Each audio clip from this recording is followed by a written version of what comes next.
But they didn't have tanks like at Waco, so it was like a step up. They did really well. At least they didn't have They tanks. did so well. Like, they tried. They did a great job.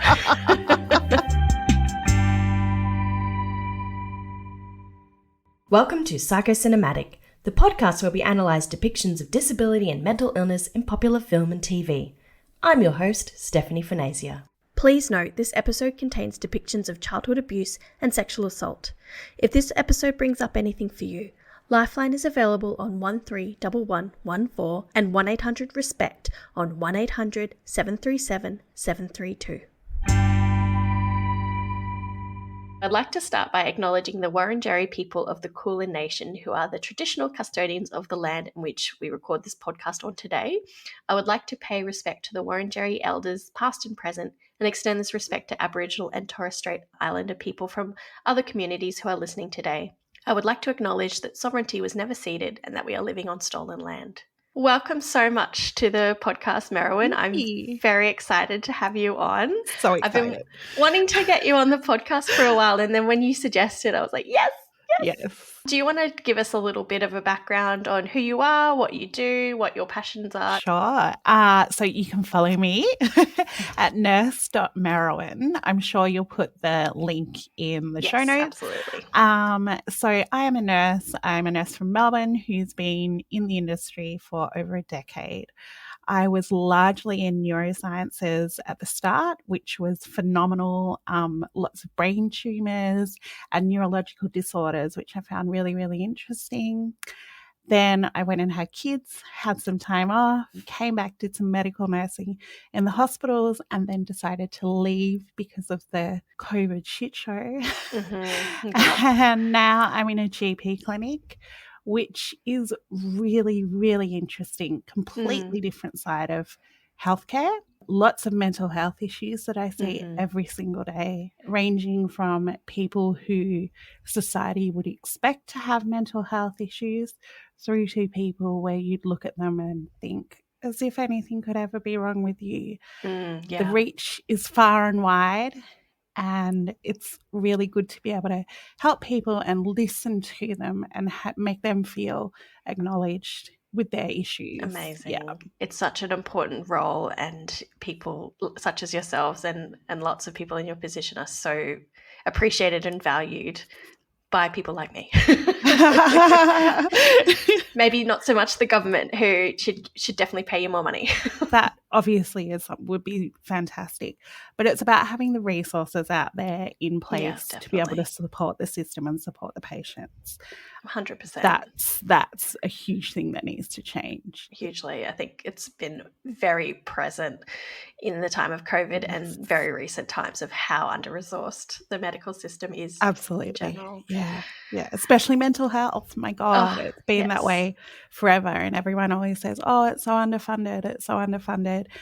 Speaking of which, I have just signed up for Liptember in September. Oh, yes, I saw that on your money Instagram. For amazing. Women's mental health. So I will have the link and everything on my Instagram, and I'll be discussing my own mental health issues through the month and highlighting why it's so important for women in particular to approach their GP or a clinician and speak about their mental health issues, because there's so many options out there. Nobody should feel like they have to be alone. Definitely. And there's a fundraiser attached to that as well that people can donate to. Absolutely, awesome. Yes. So I'm hoping to raise a little bit of money and do my bit to help people. Today we're talking about a documentary, which is the first time I've actually agreed to talk about a documentary, because we're very much about depictions. But I think this one, just watching it, I was like, yeah, we have to talk about this. Yeah. Because I think it's a particularly important depiction in documentary form of something that's occurred with lots of trauma and obviously lots of themes there that we often focus on. What made you decide you wanted to focus on this one in particular? Gosh, it was like watching it was like a tsunami hitting you in the face in terms of seeing this deeply ingrained trauma, generational trauma, tied to this huge monolith religious organization that so many women and children and men are incredibly brainwashed from and can't escape. It just hit me like a ton of bricks, because I've seen things in the media about fundamentalist Latter-day Saints before, but not heard from the people with such variety. Like, so many people were interviewed and so many people bravely told their stories, and it just brought up issues of mental health and domestic violence and assault, and it just hit me, and I needed to talk about it with someone who could empathize and understood the magnitude of this documentary. Yeah, 100%. Yeah. I think that's what I thought was really important about the documentary too, is how many people spoke from lots of different sides of the experience and different genders as well. Like, we could see how it affected the men who came out of the church, not just the women who were the sort of, like, everyone was a victim, whether they were someone who was assaulted or not, or, you know, married in, etc. And it wasn't really anyone else telling the story. It was just from the victims and just from the prosecutors or police interveners, journalists, etc. So it really just let everyone tell their story rather than try and put a narrative on it. Yeah, I felt like the story was completely and utterly carried by the survivors of the church. I love that they interviewed that older couple that had escaped and got the perspective from the husband who'd had multiple wives and his first wife, and she said, he was my high school sweetheart. Yeah, that's why I married him. But then I had to share him, and I couldn't say no, because that's what we're told to do. It's what we're trained to accept. That's part of the contract that you sign. Yeah, and it's God, intense. It's a lot. Yeah, hugely. I thought I'd do a little bit of an overview of the history of the Fundamentalist Church of Jesus Christ of Latter-day Saints. It's a mouthful. It's a mouthful. I'll just refer to it as FLDS from here on, for everyone's sake.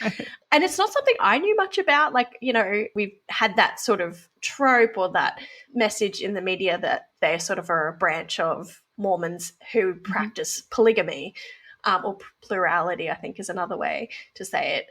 But that's kind of all I knew. But essentially, the FLDS is a religious sect of the fundamentalist Mormon denominations whose members practice polygamy.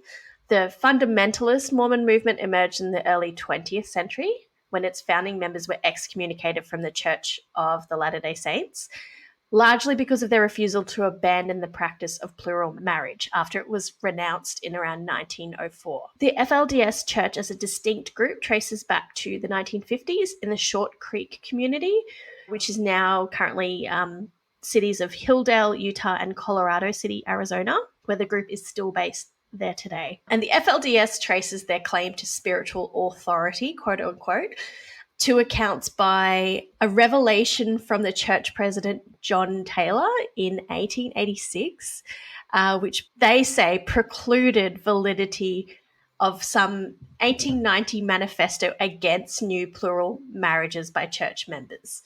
So basically we don't want plural marriages anymore. The people of the Fundamentalist Church felt that what they knew sort of preceded that message. So they pretty much branched off and started their own sort of fundamentalist sect. And just to summarize the documentary itself, Keep Sweet, Pray and Obey is an American documentary miniseries on Netflix surrounding the polygamous Fundamentalist Church of Jesus Christ of Latter-day Saints, an offshoot of mainstream Mormonism, and its current leader, Warren Jeffs. Taken from Wikipedia, it is directed by Rachel Dresden, who began interviewing survivors after visiting Short Creek, Utah, the headquarters of the FLDS Church.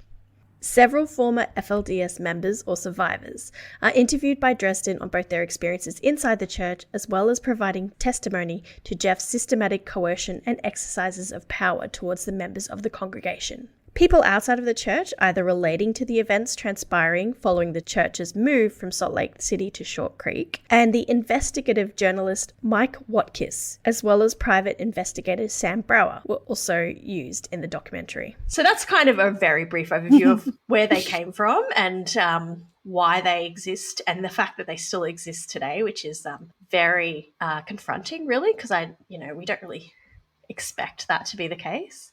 Is there any further information you know about them, Merowyn? Just the fact that I think when you look at an organization like that, take away the names, forget about the names, this is a pattern which is repeated all over the world. Yes. And the cherry picking of the religious views in order to create their little fan club, their little ideology, that it happens everywhere. And that is brainwashing to cherry pick and state that these are the true words and whatever's been said by this group is incorrect.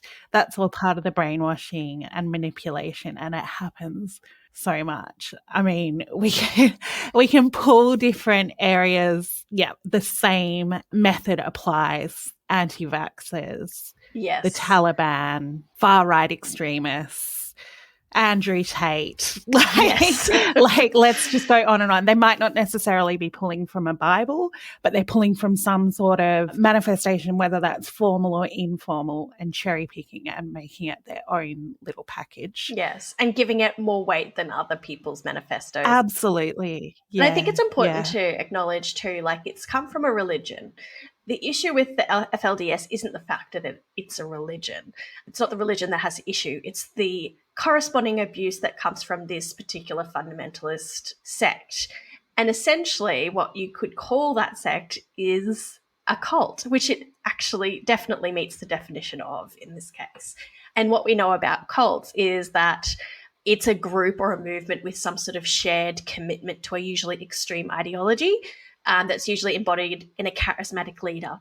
So that doesn't have to be religion as well. Just like you said, it could be a wellness group or someone who just believes something, the pickup artist sort of men. Goop. Or, Goop. Oh, Goop, yes. Gwyneth Paltrow, Goop. It's a wellness cult dressed up in white privilege. Yes, and expensive it candles. Sells well. It sells really well. At least it's not as damaging as something like FLDS and their inherent abuse. And absolutely. And things like multi-level marketing companies as well, where you all ascribe to this ideology of you need this product to be the perfect person, and then it's actually a pyramid scheme where the people at the top are actually the people with all the power and privilege and money, and the people at the bottom are pretty much the followers that don't really have any rights and don't deviate from the script. Because once you deviate, you're a bad person and you lose your community, and everyone wants to be a part of a community. And I think that's why religions are very powerful, is because it's that sense of community, family, tradition, and culture. It's extremely appealing if you are looking for connection and looking to be part of something that's a bit bigger than yourself, something to believe in that gives you some sense of trust. And, that can be a really powerful and good thing for lots and lots of people. And just like we have Instagram groups and things like that, there's nothing wrong with that. It's what happens when that community is run by abusive people who, pretty much manipulate their followers. This is a good time to ask you as well, what have your experiences of religion and faith or anything similar to this that you've had in your life? So I grew up in a household which drew from Roman Catholic influences because my dad is Catholic, being from the Philippines.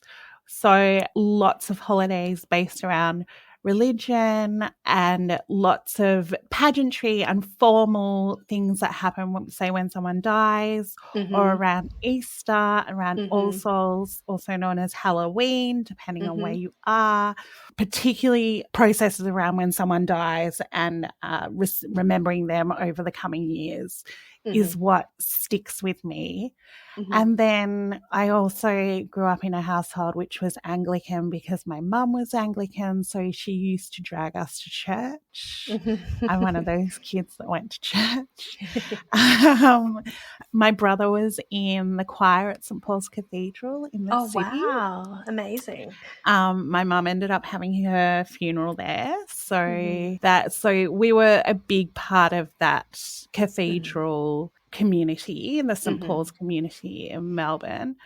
I've taken pieces from it. I can't say I'm strictly atheist. That would be a lie. I definitely want to believe in something, but I don't necessarily think it's what this like guy in the sky. I just, maybe it's part of my OCD, but I'll say the rosary over and over again if I really want something. I don't know. I've definitely drawn from both of my parents and their religious backgrounds, and maybe taken a little bit of good and seen a little bit of bad in both sides. My mum became heavily religious the sicker she got. Obviously, that's part of the dying process for her to have she was going to a better place, or that there would be some sort of resolve in her death. And that's where it can be quite comforting. Absolutely. In one's life. Yeah. And also maybe for yourself too, coming to terms with that as well. And having some sort of finality in a big funeral. And whenever I go to St. Paul's, I light a candle for her. And it's one place that I can go where her spiritual side resonates and comes back to me. And yeah. So it's almost like a tradition for you personally, as well as that bigger sort of sense of religious tradition. Yeah. Similarly, my dad grew up Roman Catholic because my nonna, Roman Catholic, was extremely religious, which pretty much pushed my dad away from the Catholic Church, as well as he's a very intellectual person. So he read up on all the abuse over the years. So he became very disenchanted with it. I would say he's now pretty much an atheist. And my mum was Presbyterian, but didn't also really practice or didn't really go to church. So we, as kids, we really grew up being like, okay, you can get christened if you want to, because we all went to Lutheran churches and it looked good. But they didn't really push anything onto us. So I think me and my two siblings are pretty much, if not atheist, agnostic. Yeah. So, but I did, go to Christian schools and had very Christian friends. So I got very much. And you probably still remember the hymns. Oh yeah, 100%. Yeah, all the hand claps, and some of them were actually really catchy. And I did, go through periods where I felt like, I think I'm going to be a Christian. Like when I was little, because I was quite close to my nonna as well. So I would go to mass with her and things like that. But, as I got older, I got pretty, just lost sort of interest in the whole thing and just found it really hard to believe in, like you say, the big man in the sky. And absolutely, yeah. And, I still get that fear, though, because I have a huge fear of death, that, if I die, I'm going to go to hell. That's the OCD coming out. Yeah, exactly. I have OCD tendencies too, although not diagnosed. And, it's sort of that. Wouldn't it maybe be a safer bet to just be Christian just in case? Cover yourself. It's like insurance. Exactly. It's insurance, But it's very hard to actually practice that if my heart's not in it. I think hearing what you've said, it's obvious that we've had that influence in our lives, but we've never had to fight to be able to get away from it. It's been a natural progression that, no, I'm not going to go to church every weekend. No, I haven't gone to church for Christmas every year. We've never had to fight for it. Whereas in Keep Sweet and Obey, they had to literally run for their lives. Yes, and give up literally everything they know and love and believe. Yes. And that's what is very privileged to both be in our positions, as we've been given that option to pretty much have the freedom to choose what we want to believe and what we want to do. Yeah, and your nonna didn't disown you, and my dad hasn't disowned me, and we're speaking from a privileged place. Exactly, yes. That's very interesting, and it's good having that similar sort of understanding and how we've come across religion ourselves, because it's hard to put ourselves sometimes in the shoes of someone who has become into this fundamentalist church. But I think it's the fact that so many are born into it. It's quite an old, well, it's not super old, but it was in the 1800s as well. So out of this fundamentalist church, there's lots and lots of generations who are born into it. I looked into a little bit of psychology into cults in themselves and how that sort of applies with the FLDS. And I guess a few key elements to it is the leaders are very charismatic, present themselves as infallible, confident, grandiose, and very much demand obedience in everything that they practice. It's very fear driven. You can see that in what a lot of the participants in the documentary say, like, if you do not do what tell you to do, you're going to burn in hell, essentially. So it's very hard to have the choice to leave. Even in that sense, it's like a controlling viewpoint. There's also this we-they philosophy. So we have the truth as FLDS members and everyone else does not, which really rings true in some of the Baptist church that are picket gay marriages. I can't remember. Westboro. Yes, Westboro, like, you know, we're all going to go to heaven. You're all going to go to hell. Yeah. And also, like, and the difference between that and like religion is within a religion that's not a cult, that individual is sort of encouraged to, you know, reconcile their religion with their family, with their culture, even if they're working in a society that isn't religious. But in cults, it's that current and prior connectedness is denied. You're either with us or you're not with us. And that really, that sense that if I leave the church, I have to leave everybody behind is very much pushed. And of course, why would you want to do that if that's all you've known and loved all your life? And your whole family's there. How can you say goodbye to your mum and your siblings and your sister and wife? your children as well. Oh my goodness. Yeah. I think it's infuriating though that they say you can't do these things. For example, the dear leader that is now in jail of the Fundamentalist Latter-day Saints, and one of the survivors was talking about how she had married him. I think she was maybe 17. She was very young, and he told her that she needed to stay with him one night so that they could make love, and she didn't know what that was. Yes. And then he proceeded to rape her, and the whole time she was thinking, but I've been told that I'll burn in hell if I do this. The leader's doing it, so it must be okay, but he's also told me I'm going to hell. And what a confusing mixed message to send to someone that you are assaulting, that you have got under your complete power. There were moments like that in the documentary that just, it was literally like someone punched me in the gut. How upsetting that was. The rape such alone, an abuse but of then trust. Yes, unbelievable. And I think that comes into a big part of not leaving is that cognitive dissonance, which is when people are confronted with facts that sort of challenge their beliefs or understanding or ideas or values. There's that sort of psychological discomfort and then that need to resolve that contradiction and reduce that uneasiness. So, you know, in that example, it's almost like, well, of course I've trusted this person this whole time and I believe so deeply in the FLDS values, then this must be correct too. Like, even though I feel uncomfortable with that, that's not how I should feel about it. It's almost like gaslighting yourself, really. 100%. You know, to actually go, okay, no, this isn't right, would be to then have to go back and challenge every single other decision you've made in the church and say, well, that wasn't right too, and that wasn't challenge right too. The leader. Yeah, I mean, which you can't is basically do that. a god in the church. Exactly. You can't challenge the person that is leading you, especially knowing that that could result in you being completely exiled as well. And that was mentioned quite a lot in the documentary, how Warren Jeffs, who took over the church and is now in jail, would just push people out of the church for any little thing that he thought was incorrect or that he wasn't sure about. He made people leave, and that was very much a message that you do exactly what we tell you to or you leave. So that fear and that obedience is very much promoted. Yeah, I think I hated that when you mentioned that. I remembered as well that part when he had everyone in the hall and he told certain men to stand up, and then he said, and now you're leaving. You've been struck from the church. And they had no idea this was coming and they had to leave straight away. And he said, if any of you cry then or show any emotions related to them leaving, then you'll be told to leave as well. And so no one was allowed to react.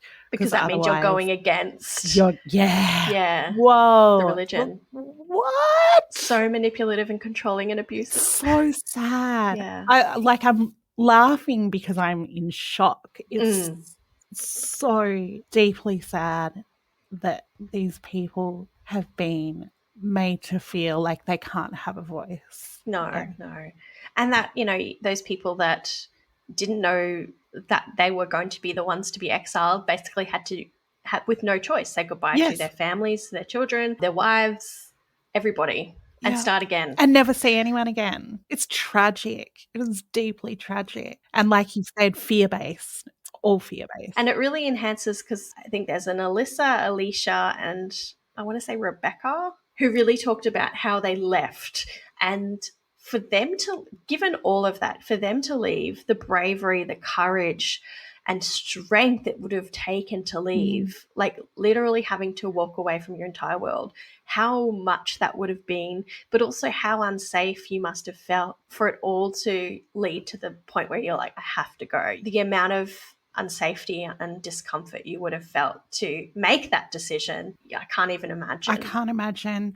And I hear their stories and I think it is incredible that you were able to pull together courage and your own thoughts and your own thought process, because the brainwashing was intense, to be able to pull together the resources in your head when you've got none, to be able to escape and have some sort of plan, because they strip you of everything to make you vulnerable and accountable only to them. And you know what I mean? Yeah, 100%. And you sort of hear their stories of how they tried to live life in the day-to-day, the rest of the world, and they didn't know half the things that everybody else know, like they never had a job or gone to the grocery store and things like that, having to really start from scratch again.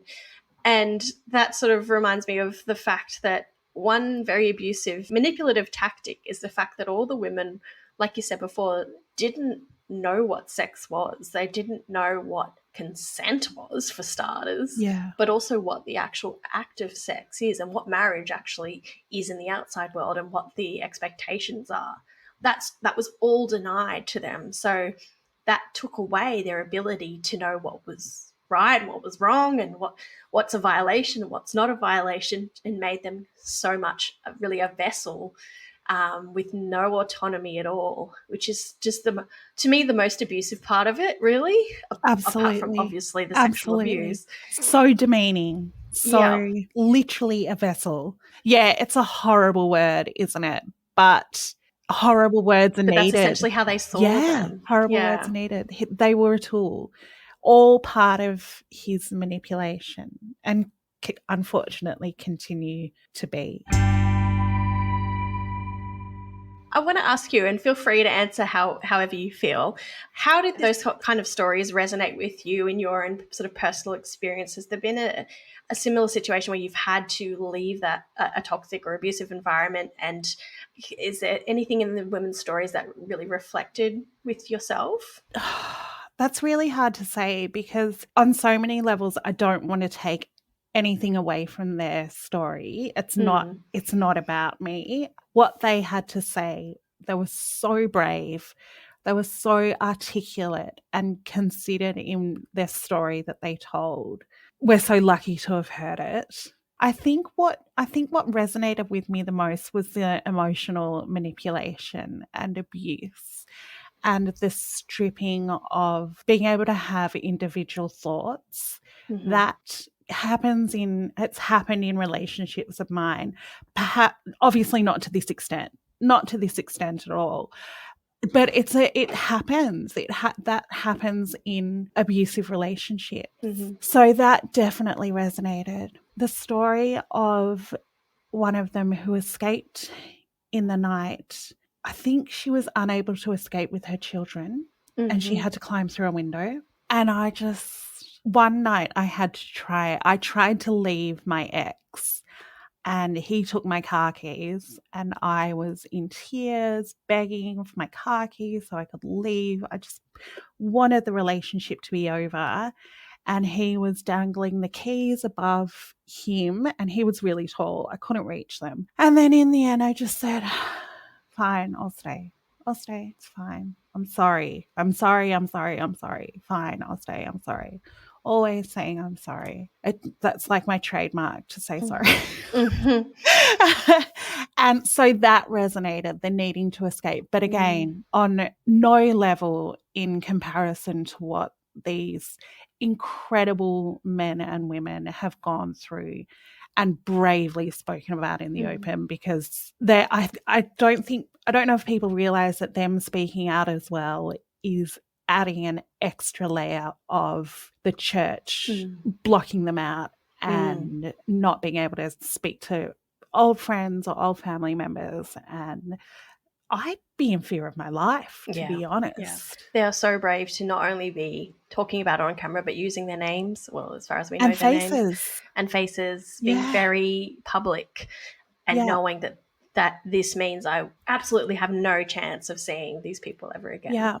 And I don't know, the documentary didn't make it clear, obviously, for privacy reasons, but I wonder how many of them still live within that area as well, if they've been able to leave and move to other states, or if they're still there too. Because I personally, could you stay somewhere like that knowing that you could come and be killed? Or absolutely, oh my God. Not. But it also depends on how much privilege they have in being able to leave too, because having to uproot what life you do have outside of the church, and that's a very expensive move. Yes, and if they don't have people that can help them, and exactly, so to isolate themselves into it. Yes. Yeah.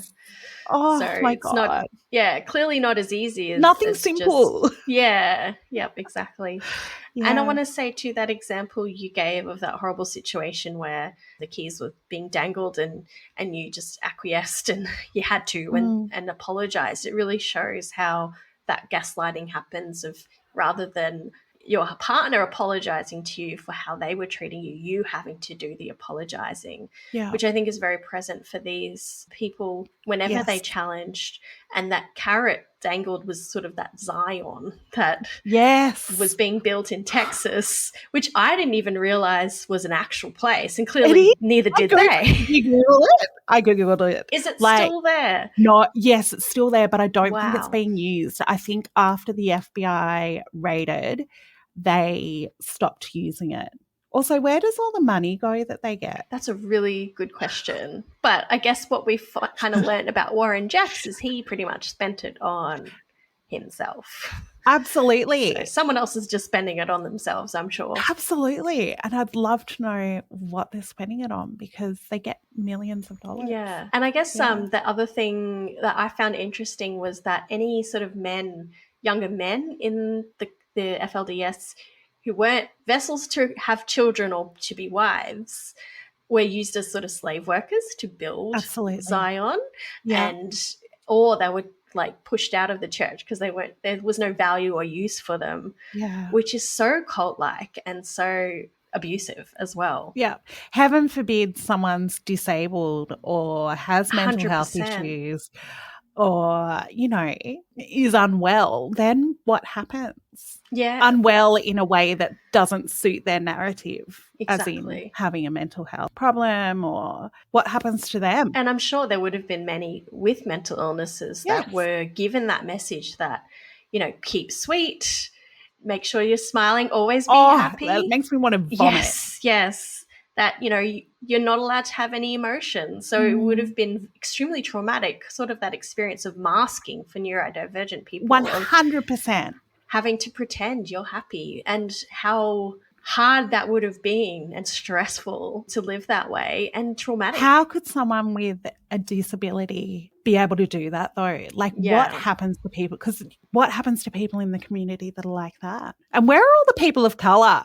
Like, exactly, why don't they get a look in? Why is it all white people? I'm sure it sounds like from what I read as well, Warren Jeffs was very homophobic, racist, probably believed in eugenics as well, let's be honest. So a little bit of Hitler kind of ideology. 100%, yeah.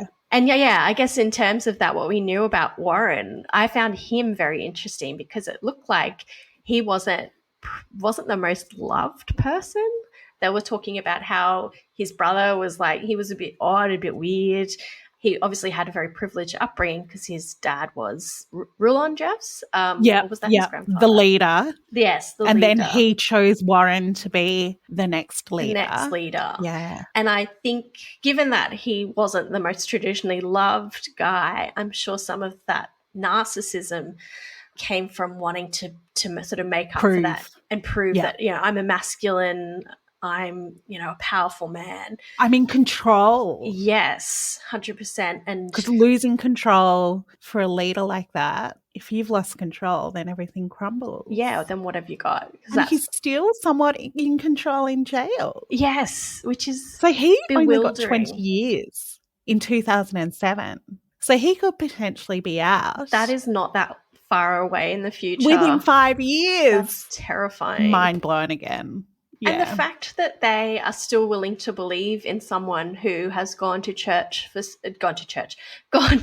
for such heinous crimes. Yeah. But they're still willing to put their faith and belief into him and take his guidance from behind bars. I wonder how much of that is fear-based belief or truly brainwashed belief. Yeah. In many ways, I cannot blame those that still believe because they are victims themselves. 100%. They just haven't come to that level where they acknowledge that yet.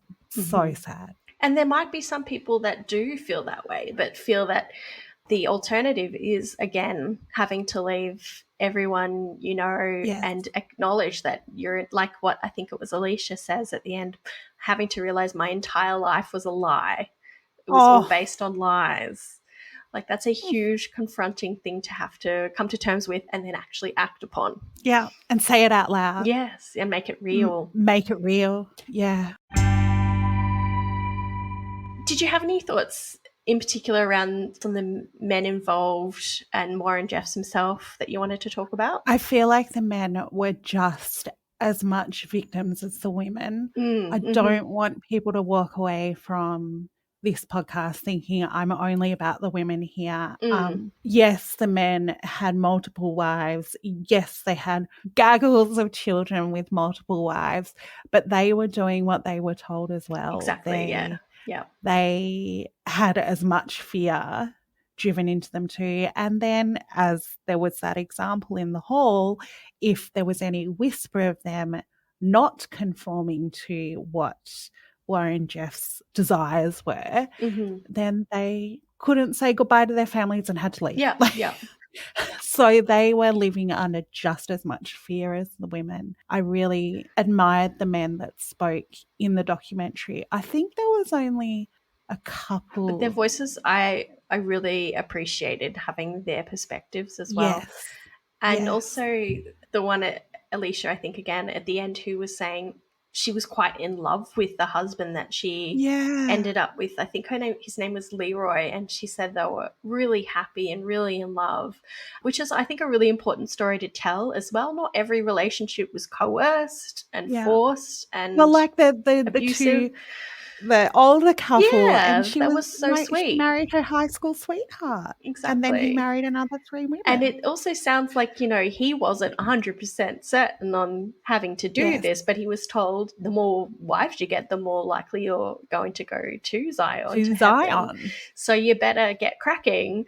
It was also, having to manipulate the men into doing that 100%. Well. I always feel like to Warren Jeffs, doing that to the men was really just a tactic for him to be able to have more women. Oh, yes. And be a blatant, prolific rapist. Yep. Let's call it what it is. Yes. Oh, yeah, hugely. That it was all self-driven manipulation. Definitely. Yeah. Because he basically plucked wives off men once he became the prophet, the leader. Yep. They were all cast out so he can marry them all, essentially. Yes. And he would literally just choose women and then marry them that afternoon. Yeah. I'm not one for a big wedding anyway, but to do that, it's just, it means you have no time to think. No. There's no thought process. You're just doing it. Yeah. Bang, you're married. Bang, I'm raping you. There's no opportunity for free thought. Yeah. Which is so likely the tactic, yeah. 100%. The quicker we get it done, the less time there is for you to protest. Yeah. or for anyone to question. I also feel like this documentary was quite timely given what's happened in the US with the overturning of Roe v. Wade as well. You know, when you watch a documentary like with this very extreme experience, we're very quick to be like, that's horrible. But given there's a lot of people out there that are pro-life, quote unquote, anti-abortion, clearly there's quite a few, given that there has been a repeal of protected rights for women to access safe abortion. Yeah. Those people should not be so quick to judge this when essentially that is what is happening in the US in so many states, of women not having the rights to decide whether Their bodies. what they can do with their bodies. Yeah. This is an extreme version of that, but it's actually not that much more extreme, to be honest. But then it's being played out in the courts right now. I'm sure you read about it as well, the 16-year-old, I think it was Texas, who was told that she was not mature enough to make a decision about an abortion, and instead she needed to carry the child. But she's definitely mature enough to be a mother. Go figure. That makes no sense. Yeah. Zero sense. Oh, that poor girl. My heart. Made me sick to my stomach. My heart. And Warren Jeffs was marrying 14-year-olds. Exactly. And here we go back to the loop again. And I guess that sort of comes to my question about how they saw marriage in the church and what itself was. It seems like in the church it was more, or I shouldn't say in the church, in the sect or in the cult, more of a sacrifice for God. So the more men have wives, the more they're able to go to heaven, and the more, you know, as a wife, you sacrifice yourself so that you can live forever as well and keep sweet, obey your husband. You're essentially being sold to a man. And I think they said that, you know, this is an example of sex trafficking, one of the biggest sex trafficking rings in the world.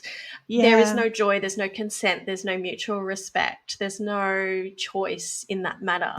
And I feel like for those who do end up marrying at a very young age, even if they're happy with who was chosen, there's an element of grooming to there as well in the entire 100%. Church. Yeah. That this is what you should aspire to do. This is what you're, like, one of the girls was like 13 or something saying, I want to get married. Can I get married? Yeah. Imagine that. Yeah. And the parents are groomed as well. Yes. To believe that their children do need to get married, and the sooner they get married, the better. And if they marry Warren, even better. Yes. Best thing ever. That's such an honor. Such an honor. Bring it on. Let's get married this afternoon.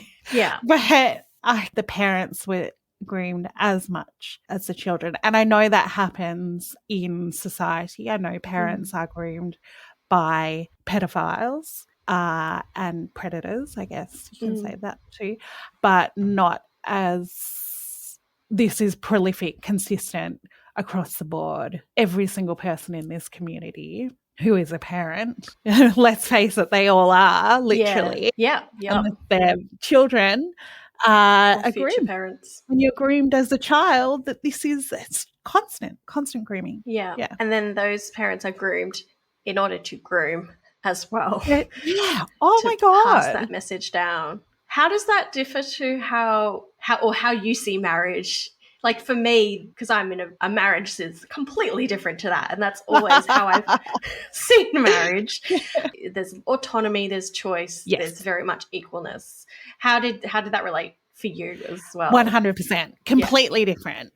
Our marriage is autonomous, equal. My husband takes the kids to school most days and picks them up because I'm actually at work. He does a lot of the cooking. He's an ex-chef, so he does a lot of the cooking, which amazing. is really handy. So good. Pretty shit with the washing.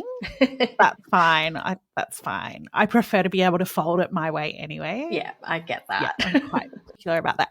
But there is equality, and we'll both say if we're disappointed about something, there's no allowance for that within the FLDS. There's no opportunity for women. Not necessarily in the Latter-day Saints. We're not obviously talking about that. We're talking about the fundamentalists. There's no autonomy for women to say anything or for men to speak up. The men couldn't speak up either and had to marry other women. Yeah. They couldn't just stay married to one person. And that the roles of the men compared to the women you know, both parties were forced into those roles. Yeah. You know, the children were born, the men weren't really involved, even if they wanted to be involved. Even if that they wasn't their wanted role. to. Yeah. Yes. Which is just so Yeah. different from what I would ever want. A lot of people would even expect. Absolutely. And yeah. I think most men do want to be involved with their kids. They, you know, it's 2022. It's not the 1940s or 30s anymore. I think most men, particularly with COVID, I think that changed things too. Yes. For the dads who were at home, they got to experience what it was like to be around the kids. And yeah, that's changed things, hopefully for the better for a lot of families. Maybe not for everyone though. Yes. But hopefully it has for... Yeah. And that was what was very a silver lining for me and Michael, was that because of COVID, he was at home for pretty much the whole year, working from home, which meant he got to have so much more hands-on time and bonding time with Caspar, when he wouldn't have had that at all if we had 100% not had COVID. So, you know, it almost has shaped up how we would see value in... Change the structure of the family home. And of work life as well. So, yeah, completely different, more extreme than black and white in terms of what I know marriage to be, what I hope a marriage or a domestic relationship or whatever, what I hope that to be, compared to what these poor people were forced to do, continue to be forced to do. What I really appreciated with this documentary is how it really portrayed the resulting trauma and the impact of the church's practices on each generation. Because to me, and from what I know as a psychologist in my training with children and families, is that broken attachments between parents can be very fundamental to how a child's brain, their emotional capacity, their resilience, their successes, you know, as humans, can have a huge impact. And you see a lot of broken attachments occurring, being taken from one mother or one father to another. And then in the case of Alicia, whose children were taken to Zion, absolutely none of her consent. She had no control over it, and given to pretty much like a family, a community of mothers, which they gave them all, like Mother Jane, Mother Emma, or whatever it would be.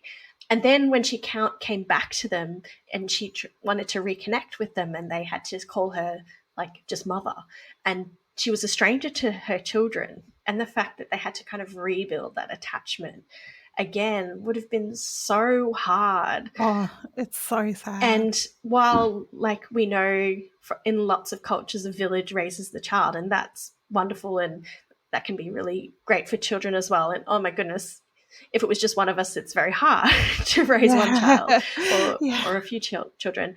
That wasn't really done with autonomy in the FLDS church or choice. It was just, this is your mum now, or these are your mums now. This is your dad now. So much more disruptive to the children's development and sense of self. But that was probably what they knew. Like, there was no other way for them to think. Yeah, they didn't see that as being a problem, which is often the case too for children who grow up in traumatic families or backgrounds. Like, this is what they know. I think that the beautiful thing from that can grow from that is when a child grows up and they know they want to break that generational trauma that's happened before. And clearly from this documentary, we know that the opportunity for that to happen is quite small within this community. But the people that have broken out and have been able to do that, wow, what incredible work they've done on themselves to reinvent themselves completely. It's amazing. It would have taken so much strength. And oh my God. I grew up in a bit of a violent home. So I have wanted to definitely change things and have with our family home. But like you've said, like we've both said, this is so many levels and so many layers for these people. And they've come out and they're changing that trauma. That their grandfathers were the same and their grandmas were the same and their other mothers and Can I ask, from your experiences too, what would be some of the ways that they would have to try and do that? Like how are some of the ways that you've tried to change those generational patterns? Lots of communication, yeah. lots of communication, and lots of honesty about what I've experienced. Just recently, we went away to Port Douglas, and I was in bed, and there was a little bit of an argument between my son and my father-in-law and my mother-in-law, and there was a little bit of shouting, and I heard the shouting, and I cannot tell you this feeling that came over me. I've never felt this feeling, or I haven't felt this feeling since I was a kid. And I just thought, I couldn't hear what anyone was saying, but I thought someone's fighting. And I felt really scared for a second, and then realized, like, it wasn't bad fighting. They were upset with him because he wasn't listening. But it was enough for me to think it was like a flashback. That sort of fight or flight response. It was really weird. And I don't want that. I don't want my kids to hear fighting like that. People fight. People get upset with each other. But there's a particular tone and time when it changes to something quite scary for that makes you feel unsafe. Yes, 100%. So lots of communication, and just having a person in your life, whether they're a friend or a partner, having people in your life that won't behave in the ways that are triggering for you. Yeah. You have to have those discussions and be open. Yeah. I haven't had the same experience as you, but there are definitely some generational patterns I'm trying to challenge as well and prevent for my family. Yeah. And I think a big key thing for me is boundaries, particularly for those people who maybe model some of the behavior you're trying to challenge and change, and being very clear with those boundaries and enforce them when you need to, whether they're direct or indirect. It might be, I'm sorry, I have to go. I've got a phone call, or no, I will not tolerate that behavior. You will not do that around my son, etc. Which is hard when they're your loved ones, and it's hard when it also is triggering for you.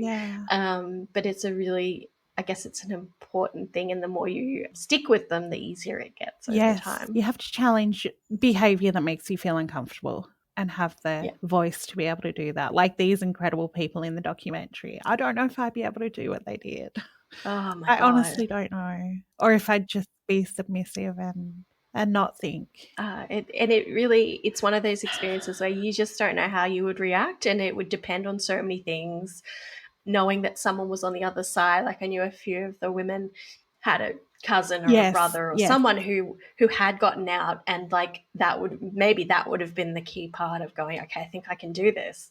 But without that, it would have been almost impossible. Where would you sleep? Where would you eat? Yeah. Where would you have money? Oh my would God. you be able to even get transport?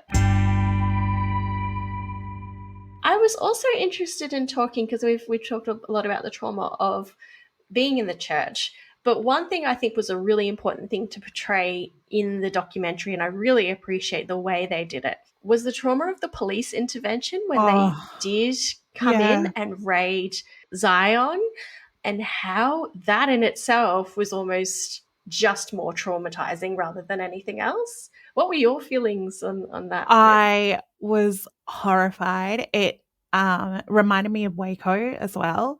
Oh, yeah. Not dissimilar to that, albeit that ended in a very different way. They treated the women and the children like criminals instead of the clear victims that they were. I felt like they didn't go in with resources to empower the people they were talking to. They just put them into buses and shipped them away, and there was no dialogue. There was no one knew what was happening, nothing or where they gentle were going about it. No. It was abrasive and disarming, and everything that Warren Jeffs said authority would do, or the bad people would do, they did it. And they just reinforced exactly what he said, therefore achieving nothing. 100%. Yeah. It broke my heart seeing how they removed the children from their parents. Yes. I'm sure there was valid reason and maybe to prevent, the children from being manipulated by their parent to say something or whatever it might have been. I still don't think there's a good reason for that. That in itself would have been deeply traumatizing and just horrifying for the children and for the parents. Just unnecessary and damaging. And then the fact that in the end they had no choice but to hand them back over to their parents and let them go. They gave them no resources. They gave them absolutely nothing. Could have been such a good opportunity to educate and empower these people, but instead they just fed into Warren Jeff's narrative. And the TV spots that they did, and I know a few of the survivors were like that little sweet voice, that put on voice that makes them seem so innocent when they're not. But also, like, if I was that parent, I probably would have done the same thing. 100%. Just give me my children back. Yeah. The whole So it really did nothing good. Whoa. The media used the people for their ratings. The police completely disregarded them as human beings, and it was just a shit show that achieved nothing at all, except empowering Warren Jeffs more at the end of the day. And creating more trauma and abandonment and anxiety and PTSD for these people who are already in such a vulnerable position. 100%. And it really upsets me, and it happens so often when I hear that child protection just like closes their books and can't do anything about it, because that still happens today. 100%. I've been in so many situations. Like, this is still happening. What's happening there happens here. Maybe not with a bus, but with a car. Take the kids away, traumatize the kids, traumatize the parents, give them nothing, no gentleness, no thought, no procedure into empowering them. And then once they've done everything that they are legally required to do, they close the case, and then there'll be another notification or something, and they'll do the exact same thing again, and there'll be absolutely no benefit or change to any of that, which is a very systemic problem across the board with child protection services and just general children services, child services. But it really just hit home how the whole system is just so traumatizing and badly set up. And to me, it would have been a no-brainer to, rather than have a SWAT team there, maybe some social workers or psychologists. But they didn't have tanks like at Waco. So they didn't have tanks. They did really well. At least they didn't have tanks. So well. Like, they tried. They did a great job. They were patting themselves on the back. Like, have trauma counselors, have nurses, have therapists, like even teachers just to come in, and someone with a kind voice that can say, listen, just listen to what they have to say and work with them. Because, like, as you say, they were already scared of police because they were told to be scared of police. And that's exactly what happened. And they were being prepared for that moment from Warren Jeffs. And I think it was a really good message that, we rescued some of these families, or we did intervene, but actually no one's a hero here. Nothing good was really achieved by it, and everything's kind of the same as it was then. Yeah, nothing changed long term. Nothing. Nobody was truly saved from there. Nothing. It achieved nothing, short term or long term. No. I guess the only thing that's come out of it is that Warren Jeffs went to jail, but then he's going to be released soon, and he's still allowed to preach from jail. So there's really no difference. And he will be up on a pedestal when he is released, because he served his time, and by the grace of God, he's still here, and God chose for him to go through this in order to prove that he is the true believer and the true leader that everyone needs, and he will be right back up there again. 100%. You want me to write the script for him? Should I, like... You might as well. He might lose a job. But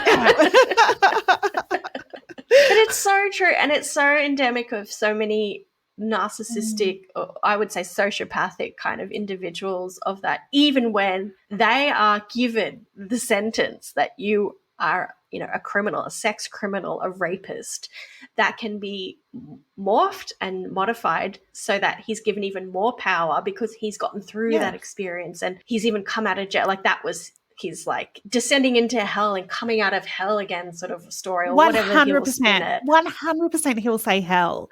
100% he'll be descending into hell and then rising above. We should contact him. We should. Although he's probably already thought about this. Spice up the correspondence. Was there anything else about sort of the ending, or, the sort of last, I think it was kind of the last episode where we sort of saw all of that happen, and then the fact there are still so many kids and families in the FLDS, and we hear some of those survivors talk about that they're still estranged from them. But we also hear some of the hope from the survivors who have come out and reconnected with some of their family.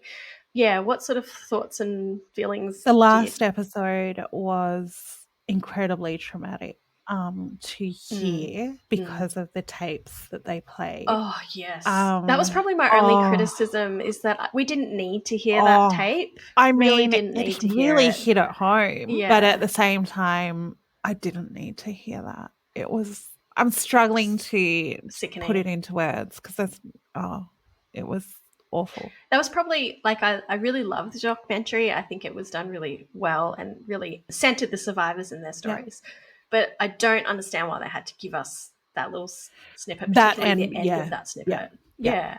I thought that was too much. It was and really triggering. Nauseating, truly nauseating. I've listened to victim impact statements, and I read sentencings and all sorts of legal documents where it says what's happened to someone, but hearing the event happen is beyond. That's not something the general public needs to hear. Save it for a courtroom, seal it. Yeah, I just don't understand. I don't think it's needed for the general public. Use it for legal purposes. Use it to find someone guilty, fine. But I don't think the general public needs to hear that. Definitely agree. Yeah. That part aside, and everyone who's seen it will know exactly what we're talking about, I did like the sort of final, I think it's the final scene where, one of the final scenes where one of the survivors talked about how the truck, she was watching the truck with all her stuff flying out, leave the church, and it was all coming out.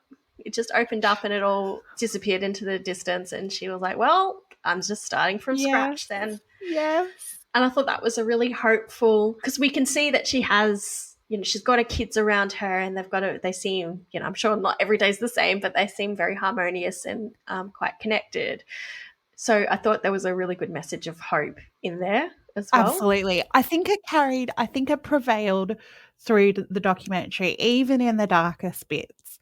I think knowing that we were hearing the survivors tell their story on their terms, I think that message of hope really prevailed, but it crescendoed with that shot of the truck with the doors flying open, the things falling everywhere, and it was a cheering moment. It was liberating. It was super cathartic. Exemplified her being liberated. Yeah. Which is, I think, really powerful, because given everything she's given up and having to start from scratch, that sense of liberation is also something to really hold on to as well. And know that hopefully there are other women out there who have had the same experience and have liberated from FLDS since then. And that there will be another woman soon down the track who's making her plans. That fills me with hope. And hopefully, because of this doco, and obviously we've seen how isolated the community is and how they're not allowed to think or consume anything outside of the FLDS sort of doctrine. The fact that there's this group of women and men who have come out of the church, and if people are empowered to leave, there is a community there. This is a public piece of media, so there is hope there that they will not have to struggle quite as much as the people that left first, because they're there to support the other survivors, which is really powerful. It makes me want to drop pamphlets from a drone. From a drone. That say, There's hope out there. www.netflix. Just like a little...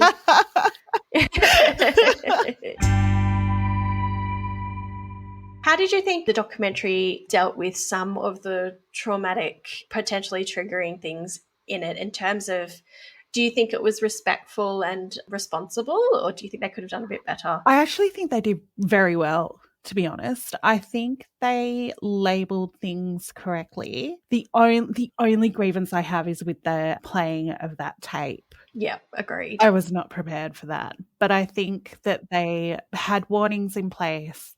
And then at the end, they had telephone numbers and resources that people could use.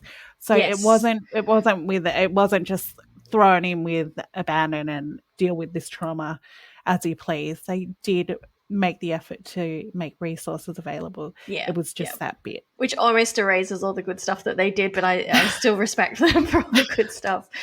And I liked that at the beginning of every episode they had, access this website if you need further support, and it was very specific to keep sweet, pray and obey. And I think there was a couple of other documentaries where the resources were related, so I thought it was very individualized to that group of people. It wasn't just a catch-all. Yeah, which I really appreciate. And I think Netflix has improved on their content and trigger warnings a little bit more than maybe 10 years ago or absolutely. sooner. I think they all have. I think they're being held accountable by viewers to actually put some thought into this. If you're going to put it out there, make sure your viewers are safe. Yeah, I just thought it was very nuanced. It showed all different sides. It wasn't black and white. It wasn't trying to push an agenda or paint religion in particular as bad.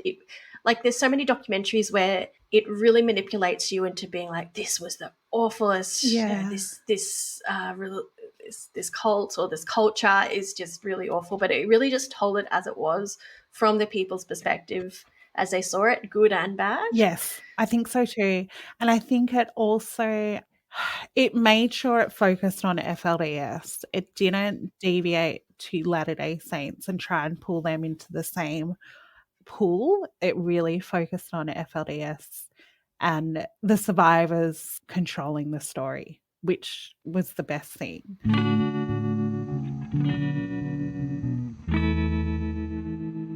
Thank you so much for chatting with me about this documentary. I feel like it's really essential viewing as long as people go into it knowing that it is quite traumatizing. Absolutely. They need to know that it's traumatic. Yes. But one of the things you said to me before I watched it was just remember this is the survivors taking ownership and control and feeling empowered by being able to tell their story and just being able to understand the processes that led to their ability to leave, and also the fact that many are still there is really important to keep in mind, I think. I obviously follow you on Instagram. Is there anything else you want people to... Donate to Liptember. Yes, donate to Liptember. Mental health for women. I'll definitely be talking about it through the month on my Instagram. I think you can put on all the bright lipstick in the world, but you need to talk about it. So that's what 100%. I'll be doing in my own special way. And I do want to just gently plug that Merowyn's wonderfully outspoken on Instagram about things like the importance of vaccines and COVID safety and sexual assault and mental health, domestic violence, empowering victims and what to do, and talking about things like Davo and really important content. So make sure you're following Merowyn. It's just, I've learned so much from your page and also felt really empowered by your page as well. Thank you. You've probably seen I share a lot of Merowyn's posts, so you should too, audience. Thank you so much for listening to Psychocinematic Podcast. If you really enjoy our podcast and want more, don't forget to subscribe to our Patreon. For only just $3 a month, you get access to lots of exclusive content, bonus episodes, and of course your opinion matters more to us than those who don't subscribe. Follow us on Instagram, TikTok, Twitter, and Facebook, and chuck us a wholesome review on Spotify, Apple Podcasts, or Good Pods. Do it! See you later.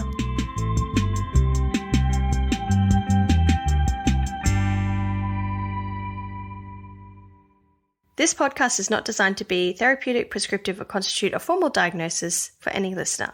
For a longer version of this disclaimer, please check the episode notes on your podcast app.